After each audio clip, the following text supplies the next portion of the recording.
इसको नहलाओ धुलाओ और कफन बनाओ और खुशबू लगाओ जितना जल्द हो सके कब्रिस्तान लेकर।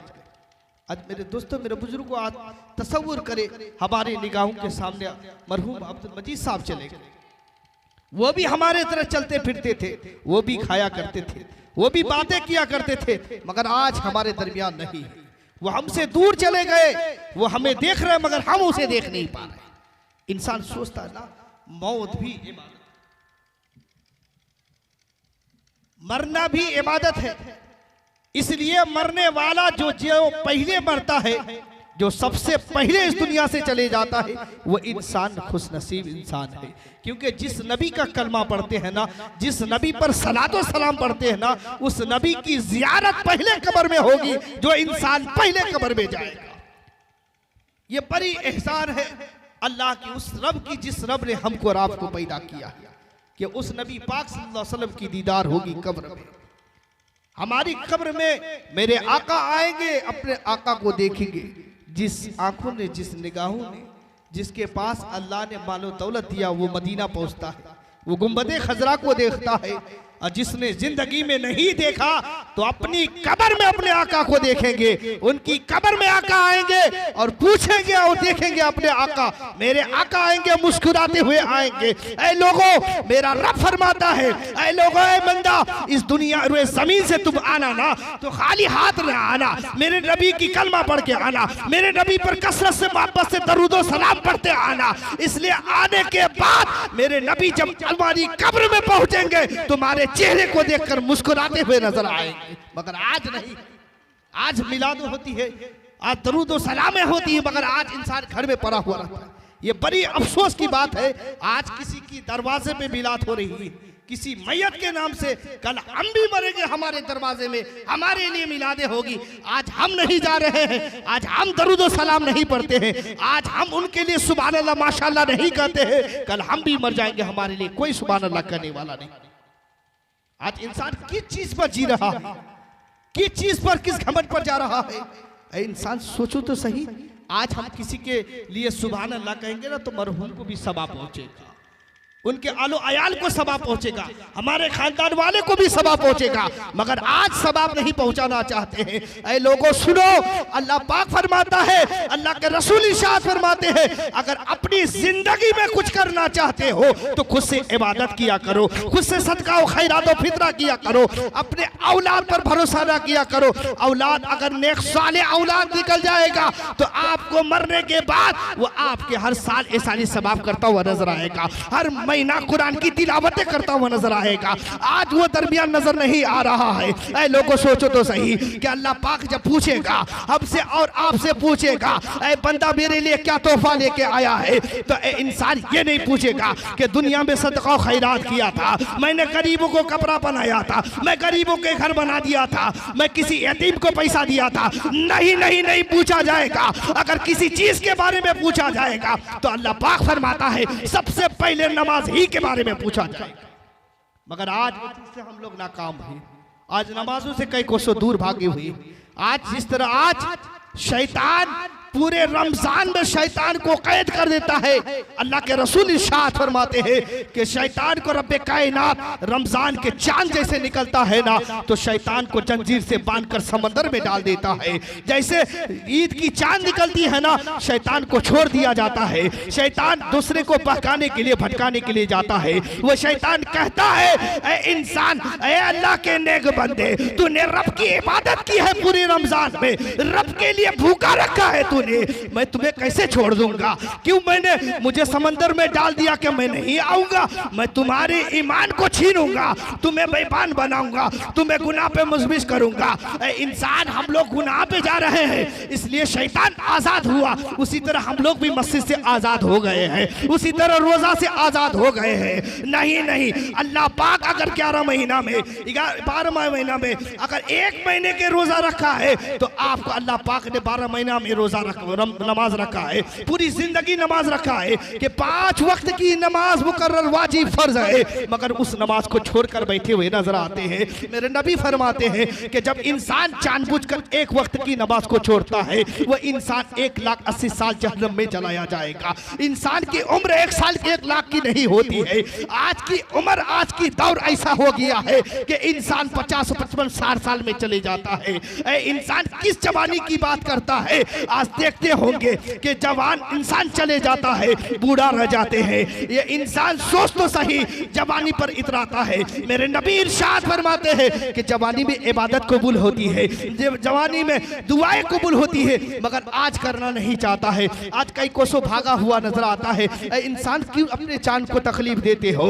कल आजाब में मुब्तला होगा, आजाब में मुब्तला होगा। वो जिस्म की हर आजा, हर गोश्त चीख चीख कर पुकारेगी, परवरदिगार ये गुनहगार इंसान था, हर गुनाह में मुब्तला रहता था, इसलिए इसके वजह से आज आजाब में मुब्तला हो। अपनी जिस्म को बर्बाद ना करो, अपनी जिस्म को तकलीफ दिया ना करो।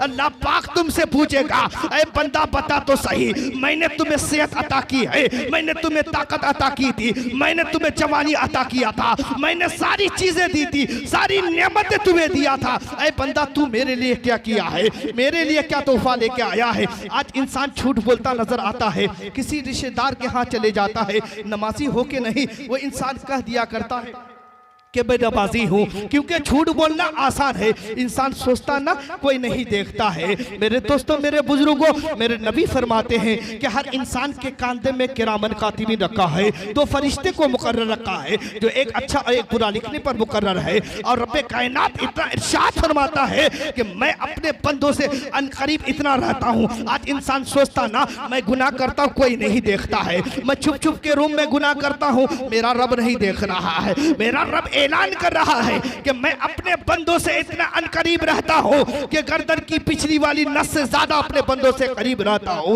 मेरे दोस्तों, मेरे बुजुर्गों, सोच तो सही, मेरा रब रिस्क देता है तब भी नहीं कुछ मांगता है, मेरा रब खाना खिलाता है तब भी कुछ नहीं मांगता है, मेरा रब ताकत अता किया है तब भी कुछ नहीं मांगता है, मेरा रब सारी चीजें दी, इंसान बनाकर भेजा तब भी रब कुछ नहीं मांगा। जब अपने महबूब को भेजा तो एहसान जतलाया, अपने बंदों से ऐलान किया, ऐ बंदा मैंने तुम्हें, ऐ बंदा तुम्हारे दरमियान अपने महबूब को भेज रहा हूं। और इंसान से अगर किसी से पूछ लिया जाए क्या तुम अपनी महबूब को मुझे दे दोगे, नहीं देगा। वो इंसान से गाड़ी मांगेगा, गाड़ी दे देगा, घर मांगेगा, घर दे देगा, पैसे रुपए मांगेगा, वो दे देगा, जमीन जायदाद मांगेगा, वो दे देगा, मगर अपना महबूब देना गवारा नहीं करेगा। मेरा रब कितना रहमान है कि मेरा रब अपने बंदों की मगफिरत के लिए, अपने बंदों को बचाने के लिए अपने महबूब को हमारे दरमियान भेजा।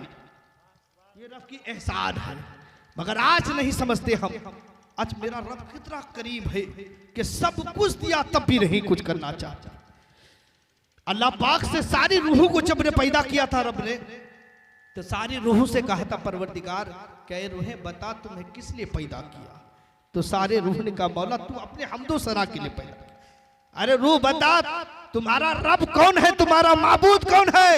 तो सारे रूह ने कही थी मौला मेरा माबूद एक है, मेरा खुदा एक है, मेरा खुदा तू ही है। मगर दुनिया में आने के बाद तरह तरह के बदलते गए, इंसान अपने तरीके को बदल दिए, नमाजों से दूर भागते हुए। मेरे दोस्तों, मेरे बुजुर्गों, आज देखे, आज कब्रिस्तान की हालात को देखे, कब्र की मकाम को देखे, हमारे बाप दादा उस कब्र में लेटे हुए हैं। आज पूछने वाला कोई नहीं है, आज वक्त नहीं है, आज बेटा हाजिरी कब्र में नहीं देता है। अरे इंसान सोच तो सही, जब नए तरोताजा में हाजिरी नहीं देता है तो पुराने होने के बाद हाजिरी देगा? नहीं देगा। इसलिए अल्लाह के रसूल इरशाद फरमाते हैं अगर कुछ करना चाहते हो, कुछ लेकर जाना चाहते हो तो खुद से नेकी किया करो, खुद से नमाजी बना करो, खुद से परहेजगारी हुआ करो।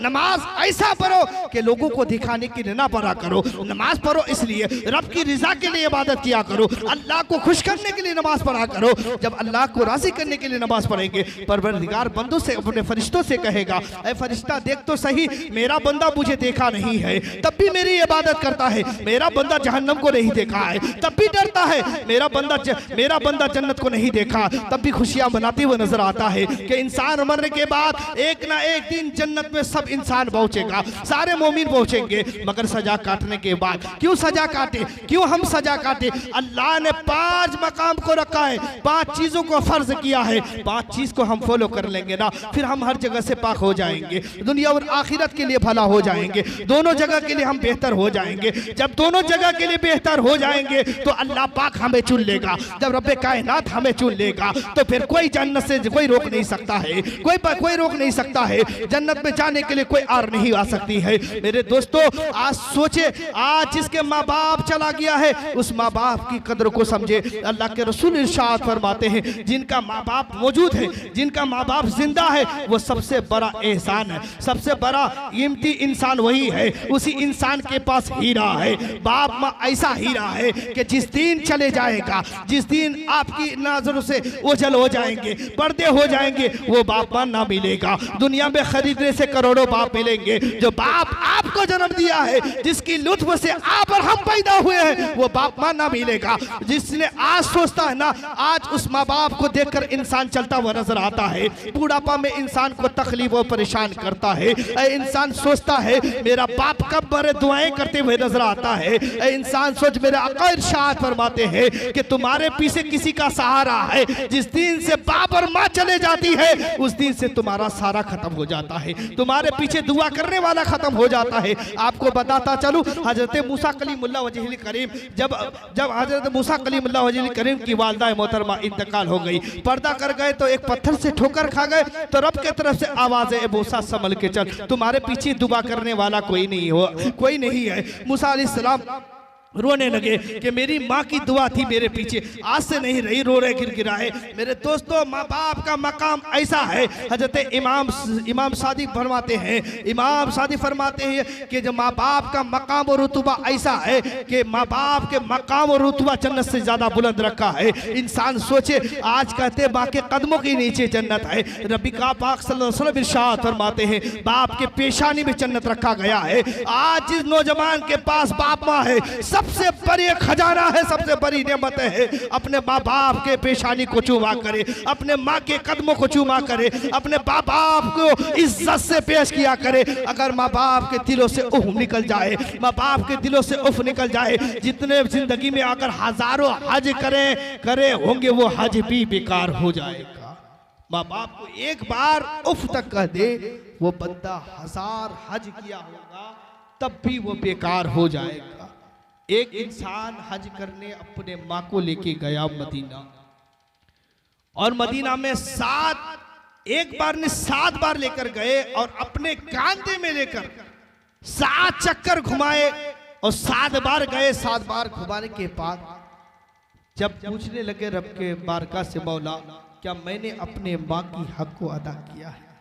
तो आवाजें आती है, अगर अपनी जिंदगी में आखिरी सांस तक अपने माँ बाप के लिए करोगे तब भी उनकी हक को अदा नहीं करोगे। आज के नौजवान है, 2 रुपया देता है, कहता मैंने हक अदा कर दिया, मैंने इतने रुपए कमाया। आप नहीं समझते पूरी जिंदगी आपके लिए कमाया। अरे वो जिंदगी भी तो उन्हीं की है, वो जिंदगी भी तो उन्हीं के सदके में मिली है। अल्लाह ने किसी बेटा को या किसी बेटी को भेजता है ना, तो ये माँ बाप के वसीले के लिए भेज रहा है, ये पूरा बाप का सहारा बनाकर भेज रहा है। मगर आज नौजवान समझता नहीं। इंसान सोच, आज समझते ना माँ बाप क्या चीज है। ये बुढ़िया परेशान करते हुए नजर आते। मेरे भाई सुने, मेरा आका इरशाद फरमाते हैं कि उस जिसके माँ बाप नहीं है उसके दिलों से जाकर पूछिए कि जिस दिन माँ बाप जिंदा रहता है ना, जब परदेश बेटा जाता है तो खुशी खुशी चला जाया करता है, इंसान को घबराहट नहीं होती है, वो इंसान खुशी के मारे मुंबई दिल्ली चले जाता है। मगर सोच तो सही उस वो बूढ़ा बाप के बारे में, उस बूढ़ी माँ के बारे में कि जो इंसान चले जाता है, मगर वो बूढ़ा बाप बूढ़ी माँ रास्ते तकते रहती है। वो रास्ते से जब बेटा निकलता है, बैग उठाता है तो दुआ करना स्टार्ट कर देती है। रब के बारगाह में, रब के इलाही में दुआ करती है, ए परवरदिगार मेरा लाल मेरा बाहर जा रहा है, मौला तू सलामती के साथ वापसी करना। वो माँ बाप की दुआएं रहती है। वो माँ बाप रास्ता ताकते हुए नजर आता है। वो बेटा दिल्ली पहुंच जाता है, मुंबई पहुंच जाता है, मगर अपनी बीवियों को फोन करता है, कभी माँ बाप के बारे में नहीं सोचता। हजरात, ये मैं नहीं कर रहा हूं, मैंने अपनी जिंदगी में देखा है, मैंने बहुत ऐसे इंसान को देखा है कि आकर बोले हजरत मैंने मेरी जिंदगी में अपने बेटा से इतना मोहब्बत करता था, जो बेटा बाहर जाने के बाद कभी कॉल नहीं करता है, कभी पूछता तक नहीं। अफसोस की बात है मेरे नातानों, मेरे भाइयों, मेरे दोस्तों, मेरे अजीज, मेरे बुजुर्गों, ऐसा ना करे। बाप का मकाम को समझे। जब तक वो जिंदगी में बाहर कमाते हुए नजर आता है, माँ बाप के हाथ रब के इलाही में, रब के बारगाह में दुआ करते हुए नजर आते हैं, अपनी जिंदगी को दुआओं में रखता है, अपने बेटे को याद करते हुए नजर आते हैं। बेटा नहीं पूछ रहा तब भी उस बेटे को याद करता है। जिस दिन से वो दुआ करने वाला खत्म हो जाएगा, जिस दिन आपका रास्ता तकने वाला खत्म हो जाएगा, उस दिन याद आएगा कि कल तक मेरा माँ बाप मेरे पीछे दुआ करने वाला था, आज कोई नहीं है। जब तक माँ बाप जिंदा रहता है ना, तो उसको तसल्ली मिलती है, उन्हें ताकत मिलती है, उसे हिम्मत मिलता है। अगर पूरा बाप नहीं कुछ दे पाता है तब भी अपने बाप से कुछ सलाह लेता है ना, तो बाप अच्छा सलाह देता है। बेटे को हिम्मत मिलती, ताकत मिलती है कि मेरा पीछे पूरा बाप खड़ा है,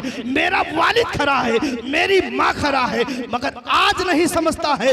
आज के नौजवान आज मोबाइल के फैशन में चला गया है, इस दुनिया की फैशन में चला गया है, अपनी जिंदगी को इस कदर भूल गया है कि इस दुनिया को छोड़कर चले जाना है। ऐ लोगों सुनो तो सही, उस कब्र की मंजर को देखे सही, जिस कब्रिस्तान में अकेला तन्हा रहना है, अपनी कब्र में रहना है, अंधेरी कोठरी में रहना है, ना कोई लाइट होगी, ना कोई बत्ती होगा, ना कोई बिस्तर होगा, ना कोई बिछोना होगा। जिस बिस्तर को छोड़कर आज रब की रजा के लिए इबादत नहीं करते हैं, आज नमाज नहीं पढ़ते हैं, वो बिस्तर भी छीन लिया जाएगा। जब इंसान की रूहें निकल जाती है ना, तो अच्छा लिबास भी खींच लिया जाता है और पहनाया जाता है। इंसान को क्या पहनाया जाता है? सादा सा सिंपल एक कफन बनाया जाता है, दूसरा क्वालिटी का नहीं होता है, लाल पीला नहीं होता है, काला नहीं होता है, रेशमी चादर कपड़े नहीं होते हैं, मखमल का बिस्तर नहीं होता है, वक़्त खाली रोए जमीन में सुलाता है। उसी में आपको रहना है, हमको रहना है, गर्मी बर्दाश्त करना है, सारी चीजें हमको बर्दाश्त करना पड़ेगा। ऐ लोगों, मेरे नबी इरशाद फरमाते हैं कि कब्र में सारी चीजें हैं।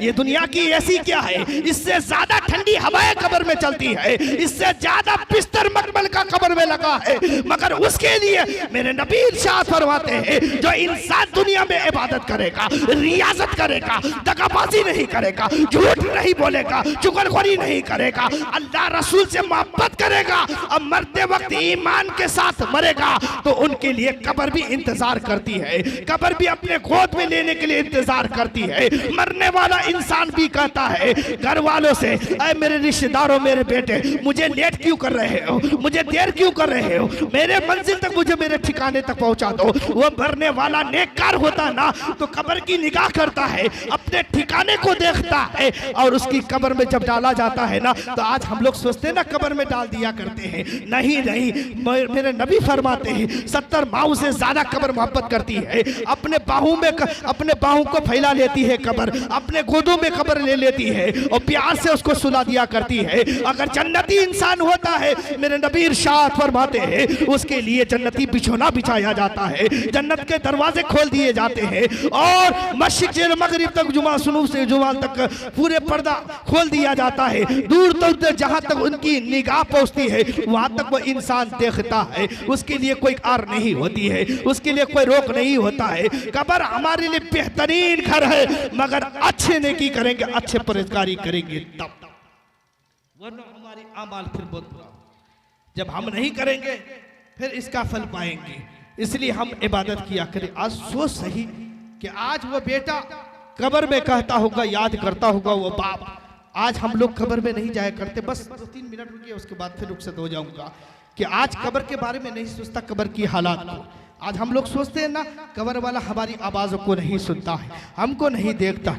मेरे नबी इरशाद फरमाते हैं, आज एक बात बता दूं, अक्सर कब्रिस्तान में देखता हूं कि मिट्टी देने के बाद इस कदर भाग जाया करते हैं जैसे यहाँ आना ही नहीं है। मेरा आका इरशाद फरमाते हैं कि मिट्टी देने के बाद इतना देर तक कब्रिस्तान में बैठा करो, एक ऊँटनी को जबह किया जाए, उसको छील छाल कर उनके गोश्त को काट कर तकसीम किया जाता है। इतना देर तक कब्रिस्तान में बैठा करो और उनकी कब्र में दरूद व सलाम की विर्द किया करो। अगर फरिश्ते सवाल करेंगे, तुम पढ़ते जाओगे तो उसको सुनाई देता है, आपकी आवाज को भी सुनता है मुर्दा, आपको भी देखता है मुर्दा, आपको भी पहचानता है। अगर इंसान और दिन भी पहुंचता है तो मुर्दा आने वाले को भी पहचानता है, उनकी चप्पल की आहट को भी सुनता है, कौन सलाम किया उसको भी देखता है। मुर्दा कब्र से सब कुछ देखता है। अल्लाह पाक ने ताकत दे दिया है, अल्लाह पाक एहसान किया है कि मरने के बाद इंसान को 2 पावर मिल जाती है। इंसान दुनिया में रहे तो दुनिया की बात कर सकता है, दुनिया में क्या होता है उसके बारे में कह सकता है। जब इंसान मर जाता है ना तो उनको 2 पावर मिल जाया करती है। जो कब्र में क्या चीज हो रहा है उसके बारे में उसको पता है, कब्र के बाहर क्या है, कौन जा रहा है कौन आ रहा उसको भी देख रहा है। इंसान को डबल पावर मिली है, अल्लाह की एहसान है। अपने माँ बाप के कब्र में पहुंचा करो, दरूद शरीफ की विर्द किया करो, कुछ नहीं आता तो बिस्मिल्लाह शरीफ पढ़ा करो। बिस्मिल्लाह की फजीलत से हो सकता अल्लाह पाक अपने आपके माँ बाप को माफ कर दे, आपके माँ बाप की मगफिरत कर दे, बिस्मिल्लाह के सदक़े में जन्नत अता कर दे। मगर आज जाना नहीं चाहता है, कब्र की मंजर को देखे, कब्रस्तान के निगाहों को देखे कि जिस कब्रस्तान में हमको आपको रहना है, जहां आज हमारे बाप दादा लेटे हुए हैं, उसी जगह एक ना एक दिन हमको रहना है। रब्बे कायनात इरशाद फरमाता है, मिनहा खलकनाकुम व फीहा नुईदुकुम व मिनहा नुखरिजुकुम तारतन उखरा। रब्बे कायनात इरशाद फरमाता है, ऐ लोगों मैंने तुम्हें इसी मिट्टी से पैदा किया, फिर इसी मिट्टी में मिलाऊंगा, फिर कल क़यामत के रोज इसी मिट्टी से दोबारा जिंदा करूंगा। रब के बारगाह में दुआ है, मौला करीम इन बातों पर सबसे हमको अमल करने की तौफीक और रफ़ीक अता फरमाए। एक बार मचल के कह दीजिए सुभान।